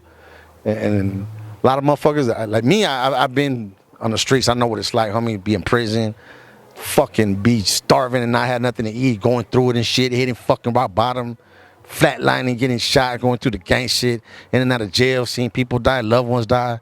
And I won't even put too much on it. But when you've been through that shit, you could tell somebody that hasn't been through that shit and somebody that you could relate to, sit down, chop it up, and be like, all right, this food's making some sense to me. Because I don't give a fuck what motherfuckers got to say. Like I said, you really got to get through to me and get my attention for me to even pay attention to that. Because other than that, fuck what you got to say, homie. Like, you ain't been through what I've been through. And not that mine is more special or it means more than yours. Everybody got their own struggle and shit. But I don't try to tell motherfuckers my pain or, hey, like, can you feel me? All that shit, fuck all that. I'm really on this hard ass shit. Like I can't represent for the raza, and I'm knowing that they can't fuck with us. Our style is we got this shit on lock, and all these fools saying Chicano rap's dead. Fuck all that shit. Like I said, it don't feel like you in a fucking box. If you dope, you dope, and whether everybody's trying to make it on, some fools have success, some fools don't. I'm keeping the gangster. I'm spitting gangster shit. And I'm gonna go all out, homie. And if for whatever fucking happens, I ever fucking flop or some shit or just quit, it's cause something drove me to that shit. And I said, fuck this rap shit. It ain't worth it. Because the reason I'm doing this rap shit right now, it's for the money. But as you climb this ladder, you see the business side of it. It's not just going in the studio, recording your shit and writing shit and recording songs. Nah, you got to learn the business side of it, because then that's when you get fucked with the record deals. If you don't know shit about publishing, otherwise, if that's what you're trying to do, that's the whole point. You have to learn that shit, and it takes time, but you can't learn it. It's out there. You can do your research, and if you give a fuck about your craft, if you give a fuck about owning your masters, your own music, your publishing, and you want to really be registered and not just some underground artist in the hood just rapping, busting freestyles. Fuck a freestyle. I mean, like I'm trying to get paid for this shit. So where are some of the places that you've performed in your career, and do you have any upcoming shows? Yeah, I perform all over the motherfucking place. But I never really got to get it in, like go on tour and shit, because I didn't have enough content back in the days. I had to keep putting shit out. Like right now, I'm just putting shit out. Everything that I drop, I'm trying to make every fucking shit that I drop dope as fuck, gangster as fuck. And I'm focusing on hits right now. So if you see some different shit, it won't drift off like some party type shit. It's gonna have a gangster twist to it. Like right now, I got this song called It Makes Me Wanna Bang. That's out right now, or you still working? It's I was supposed to record this shit, but this past few months, I've been dealing with real life type shit, real life situations in the family and shit. So I just haven't recorded it. It's written and shit. I got a lot of new shit ready to release in 2024. A lot of dope ass shit. Like, it's a little different from the hardcore shit, because I'm not trying to cater to the audience, but I know how to capture the girl's attention, or you know what I mean? The dope dealer's attention. I can capture the little kid's attention, but I don't do little kid rap. You know what I mean? But my shit rated R. So I'm on that like Brother Lynch Hung type shit. You know what I mean? But I don't rap about what the fuck he be rapping about. Like he has, I guess his style's called horror. How you say it? Horrorcore. It's like something like horror movies. Yeah, like I think the only one that does that in the Chicano rap genre is what's his name? Big Locote. Big Locote, yeah. Yeah, Big Locote hard as fuck. But I don't know. Some of it was it was too much a little bit to me for me. And fucking, he's just, he's hard as fuck. But so, do you have any upcoming shows that are coming up soon? We work on that shit. I'm working on a tour right now. Hopefully we'll be able to get it cracking this year in 2024. But right now I'm just releasing content, and promoting that shit. What I want to see is Legends of Chicano Rap tour with all the legendary Chicano Rap artists, and that'd be cool if you're on there too. Yeah, that's dope. I mean, I definitely got the plugs. You're going to see me on shows pretty soon. I've done shows with fucking Cole 187 from Above the Law, DJ Yella, NWA, Dub C, DJ Crazy Tunes, Glasses Malone, fucking gang of motherfuckers. And how many artists can say that they've had features like that on their album? There's a few. There's a few, dog. There's very few. Yeah. Not too many. Yeah, but it's just everybody got their own style. It's just I got the own.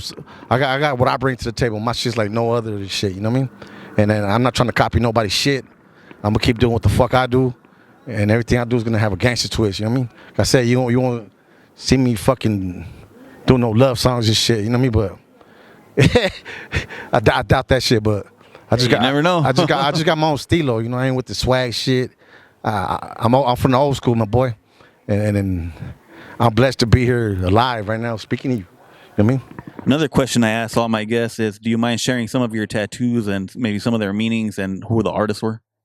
Yeah, for sure. I don't mind sharing that. Yeah, I got the hood on me. I got the east side on my forearms. I got the 13 right here. 1, 3. I got the click right here, Tiny Dukes. I mean, I got the shit in the pen. I got OG on my neck. I got VIP, very important personnel right here. Just the rap shit, you know what I mean? I remember being backstage, you know, motherfuckers being VIP. So See right there. I always knew I was gonna be something, so I was like, man, let me do something different. Let's get a closer look. Let's check them out. What's that? The SC? East Side, South Central LA. Tiny Deuce Click. Very important personnel. OG in the gang. OGS of trouble. Original gangster. Stewart. So where are some of your favorite spots to eat in South Central? Where's the hood spots that we need to hit up? Angels Tijuana Tacos. It's like a mom's and pops. It's a little ass parking lot. They got some of the best fucking quesadillas, burritos. You go there, it's like some little corner. The motherfuckers got business. I mean, look like they slinging dope. You know, big ass line and shit, but it tastes like you're eating tacos and TJ and shit. It's real authentic. It feels like Where you like to go? Yeah. And yeah, South Central. Either that or we go to a little hood spot right there, Tams and shit. Right there on 28th Street. You know, we grew up on Tams and shit. That's pretty famous, well known, huh? Yeah. But it's still there too. Motherfuckers used to hide our guns and shit. We used to post up right there. Is that where Suge Knight ran over that dude, or no? That was another Tams. That was in Compton. That's a different one. Okay. In Compton. Yeah, you seen that shit? Yeah. Yeah, that's crazy. He tried to claim self-defense and shit. Yeah, a lot of controversy behind Lil Suge. You know what I mean? And I know some of his homeboys too from the mob. Some of the bloods I was talking about from Compton, that's where they from the mob. My homie G-Mac, he's doing life right now. Dope ass rapper. Like I said, being in the studio with them fools, practicing my shit, hearing them fools do dope shit, and me coming back and getting the respect from them, like, all right, you a hard ass ESE rapper. That shit is more for your ego, you know what I mean? Like, all right, I'm doing like, yeah, you got what it doing takes, what the fuck I'm supposed to do. Like, I'm doing this shit right. Doing it right, yeah. Yeah. I got shit with Shoutouts to Cartel. I got a track with Sugar Free.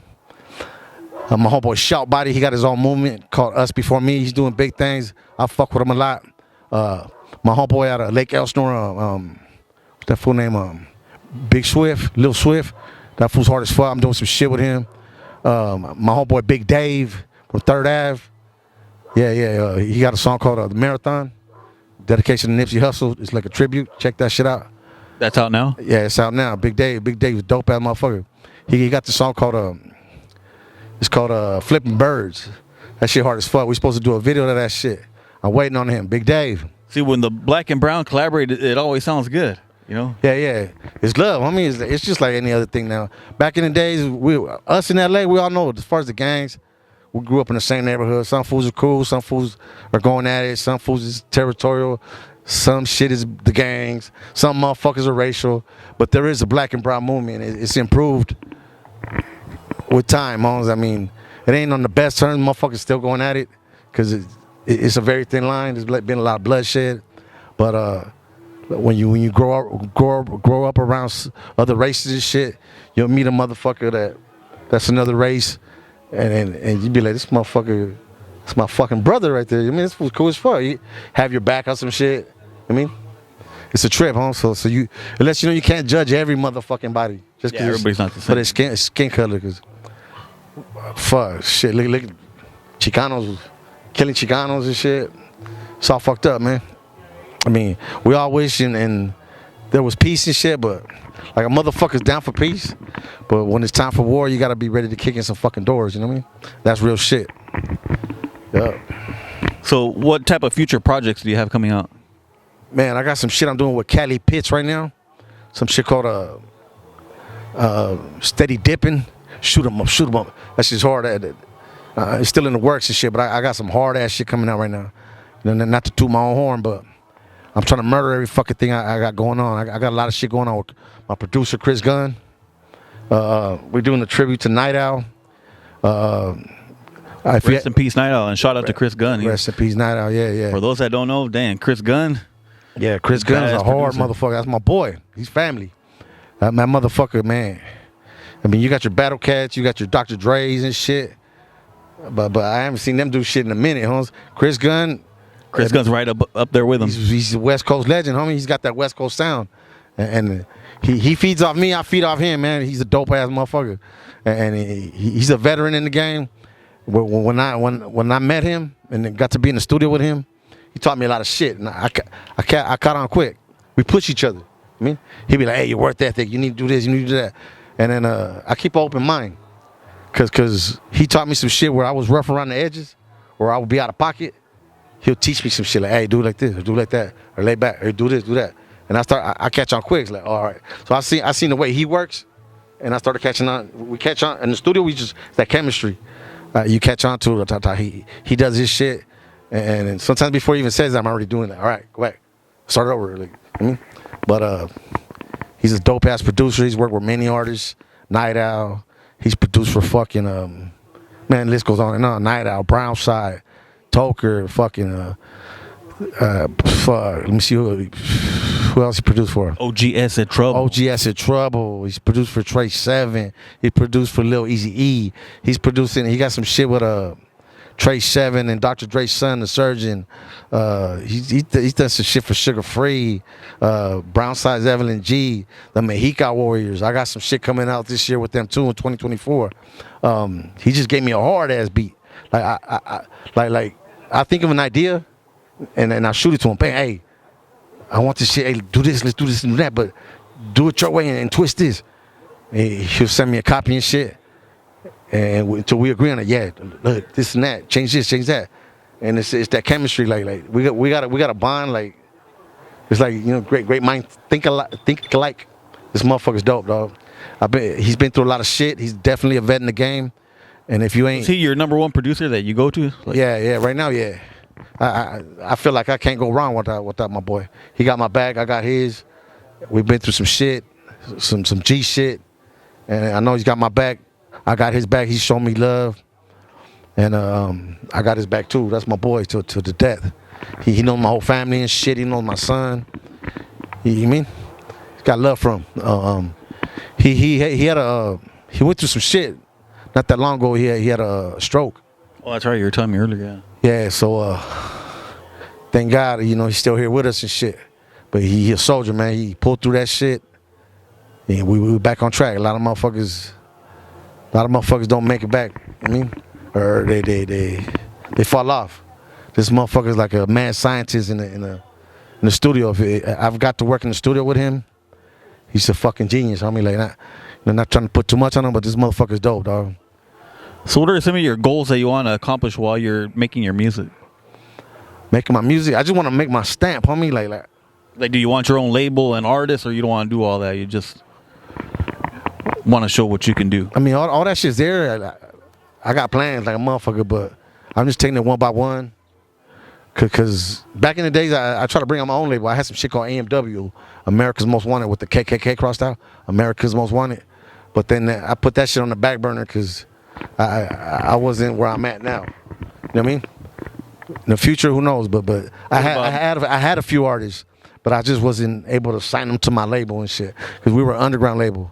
But I had writers with me, man, like gangsta ass motherfuckers, Trigger, Chemo, a Devil, a gang of motherfuckers. But with time, certain motherfuckers fall off, or certain motherfuckers fall out. What about merch? Is that something that you want to have? Yeah, I'm working on my merchandise now. I got so many designs. I get creative with my shit. It's not just gonna be gangster shit. Yeah, because earlier you were telling me you want to buy like the actual equipment to make it yourself. Yeah. Not just have it made by somebody. And nowadays you got to have some type of merch. Because back in the days, motherfuckers were making money off CDs, just hard copies. I don't know what the fuck happened in the game. Everything went digital. It's like they took the shit away from us, so we won't make money and made it hard on us. You seen that Snoop Dogg shit? talking about he had 1 billion views. Yeah. He only made $45,000. And that's Snoop Dogg. It's like they fucking making it impossible for us. It's like you really gotta have this shit in you, and have some type of love, something that fire burning inside of you, the love for this music shit to keep wanting to do it. Cause I could like just go back to the gang shit and sell dope and not give a fuck about this shit. But I feel like this is my little if I'm gonna do something positive, it's gonna be with this. And that's the way I'm gonna do it if it cracks, you know what I mean? And if it doesn't, then I know I fucking tried. I kept the gangster and I went all out. That's, you know, I never started some shit. I was taught to you start some shit, finish that shit. Go all out. So, but I'm getting feedback, and I got my fans and shit, and what achievements would I like to get? Like everybody's trying to make it. Everybody wants to be like on a 50 Cent level type status and shit. But only time will tell. Like, you know, what I feel is like Raza needs to support Raza instead of the stupid motherfuckers that be like, I don't listen to Chicano Rapper. You mean? Now, I'm not saying, hey, go check it out or give it a chance. We don't need a chance. We don't need fuck all that. Like, if you're dope, you're gonna make sure that your shit is heard one way or another. In your opinion, why do you think a lot of people don't support each other, as far as like the own Chicanos listening to other Chicano rappers? Like a lot of fools be hating. You always hear that shit, but then a lot of motherfuckers show love, dog. It takes not just like for one person to go try to, hey, homies, let me get a feature, like, because a lot of fools be like, oh, this fool's on my jock or whatever. It takes for motherfuckers to meet up, collaborate, and network, like, and it's up to the real motherfuckers, because the game's watered down and shit. You got a lot of little fools that saying nigga, and saying the N-word, all this shit, like, stupid ass shit, you know what I mean? And that word right there is controversial. I won't even get into that shit. But you growing up in South Central, like, you heard it all the time, so. Yeah. I mean, I got some black homies. That's my niggas. I grew up with them, but only we know, like, you know what I mean? That. But you're not publicly talking like that in front of everybody. Nah, not everywhere I go, homie, because I'm true to my culture, my style. Like, I'm original. I'm Mexican, so I don't, everywhere I go, I don't be using the N-word just loosely. But my black homie, and I grew up with this motherfucker. I love him. He's been there. We've been through shit and gone through shootouts and shit. Did time with each other, like, not with each other, but if you got history with somebody, you know, like, just some people that like I know a lot of homies in Watts, blacks and Mexicans. They're like, oh, that's my cousin. You know what I mean? What? He black though? Yeah, but that's my cousin. Like, you know what I mean? I don't got no black cousins, but I got a lot of homies that are really tight with me, that are black homies, that I got love for, that are real motherfuckers. It's a mutual respect. It's because real recognize real. I mean, if I wouldn't have been the person that I am, if I would have been a weenie to them, I wouldn't have got that respect from them. Like, you know what I mean? Like I said, to me, like, I grew up on that South Central cartel shit. Them motherfuckers West Coast legends to me. I grew up on that shit as a kid, gang banging to that shit. Motherfuckers got shot to that shit, parties, all that shit. Like, you can't.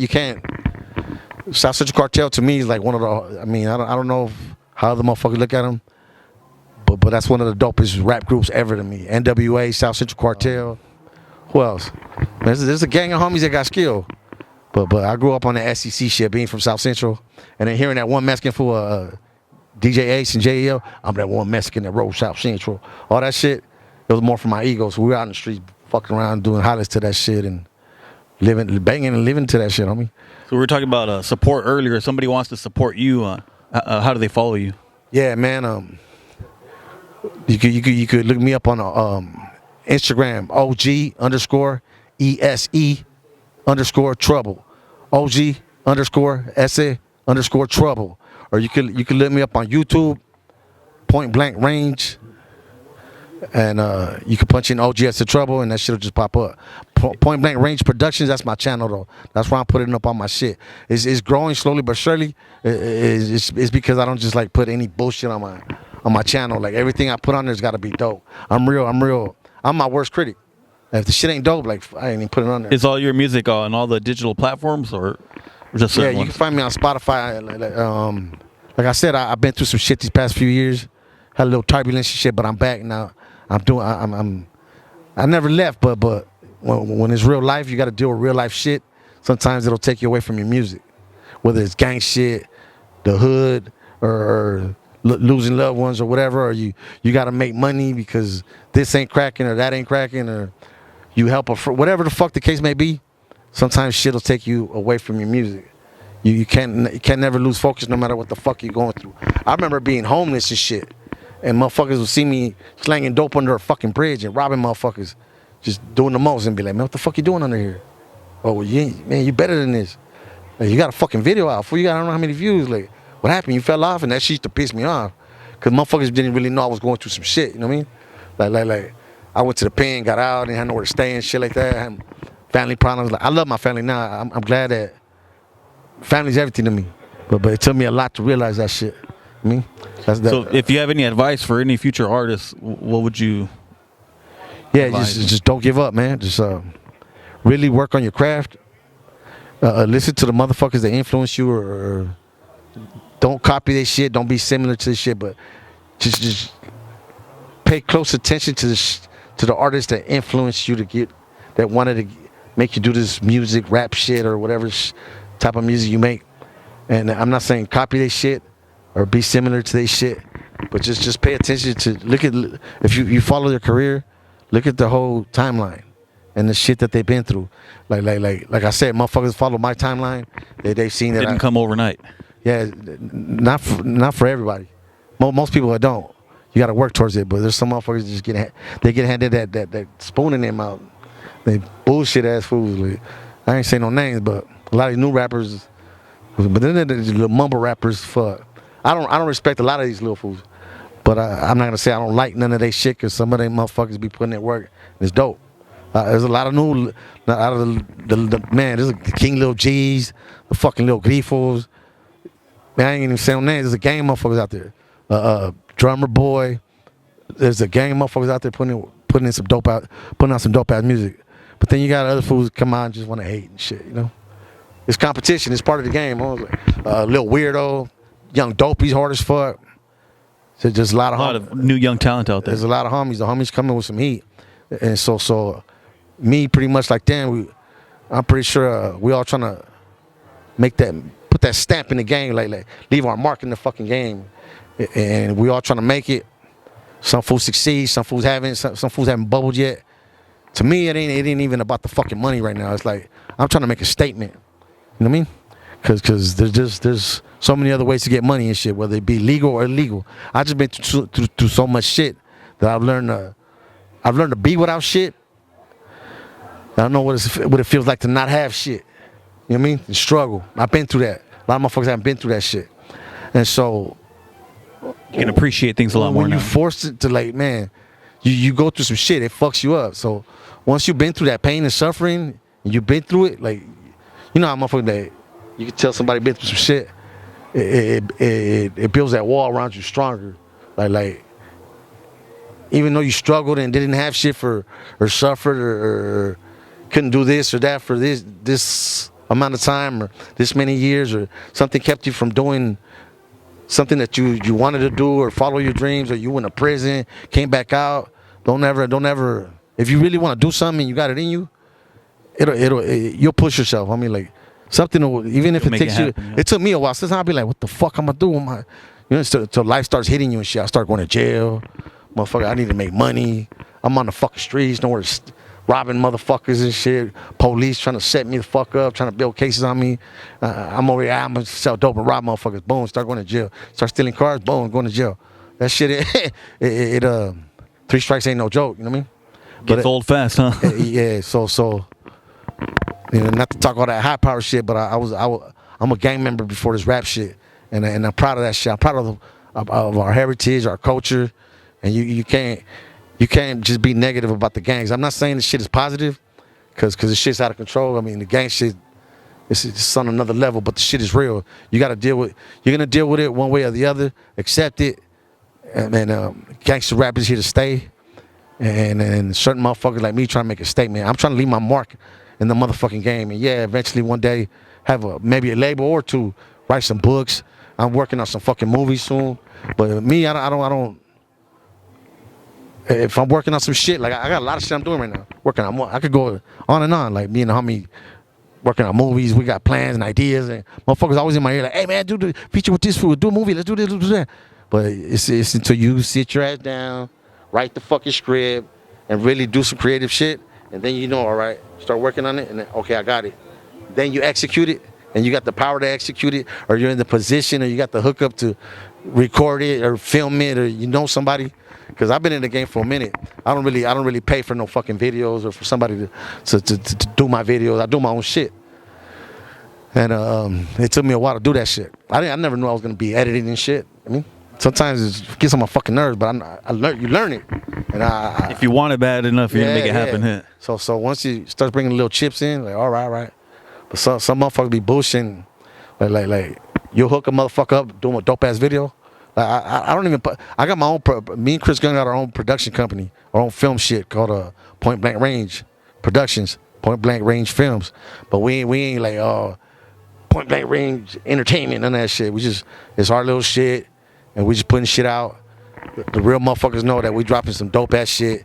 If you heard about Point Blank Range, you motherfuckers know that's some real gangster ass shit, and it's original. Nobody's doing the shit that we doing, and I'm not saying that we're one of a kind and all that shit, but we're just trying to keep it real original with our shit. I bring my own style to the table, and I'm gonna keep it like that. You know what I mean? So do you have any shout outs before we go? Man, I shout out to the whole fucking game, huh? My homeboy Mr. D. That's my boy right there. I just came out with a new video. Go check that shit out. Me and my son Angel came out on it. It's called The Streets Keep Calling. It Keeps Calling. He's releasing a 3-disc album or 3 albums all at once. He just released the first part. So I don't think nobody's ever done that release. You know how Tupac? Yeah, a double disc album. Yeah, he's doing a 3-disc. So I'm gonna be on some of that shit. And every time I go over there, murdering shit. He's like, hey, man, just spit some gangster shit. So we get crazy up in that motherfucker. He knows I'm a real motherfucker. I know he's a real motherfucker. I've known Mr. D for over 20 years. You know what I mean? So 20 years is a long time. I mean, to know somebody and a motherfucker still be in good terms, huh? Yeah, like solid ass homie. He's looked out for a lot of homies. He's looked out for me, and got nothing but good things to say about the Southland Gangster Clique. I'm an original Southland gangster. I always will be, and we put out our first shit, Beware of Blue, in 2000.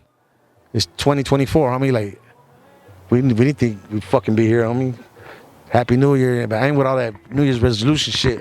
I'm more like a motherfucker, like, let's stick to the script, finish what the fuck we doing. But all I can tell you is we dropping some hard ass new shit, you know what I mean? Cause motherfuckers want to act like Southland ain't a part of this. Like Mr.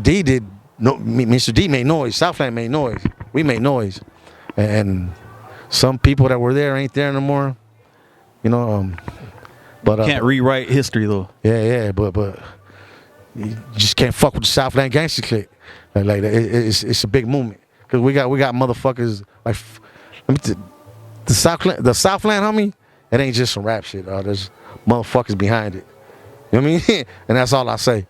Like some real shit. It's a real movement, and that's all I say, man. There you go. We know they watching, but we watching their ass too. So just be prepared, man. We bringing nothing but gangster shit. I'm gonna keep dropping gangster shit. You motherfuckers like it, bump it. If not, fuck you. You know what I mean? Like, go listen to that other bullshit. Like, I don't give a fuck about what anybody got to say about me. I know I got my shit. I know I kick my heart and my soul to the shit that I kick. And all these motherfuckers out there just riding digging and trying to copy other fools, trying to be mumble rappers or skinny jean motherfuckers. I'm gonna keep it old school. I'm from the old school. I keep it gangster. I got my own stilo. Fuck all that swag shit. You know what I mean? I represent the Chicano culture, and a lot of motherfuckers be saying that motherfuckers are letting the culture die.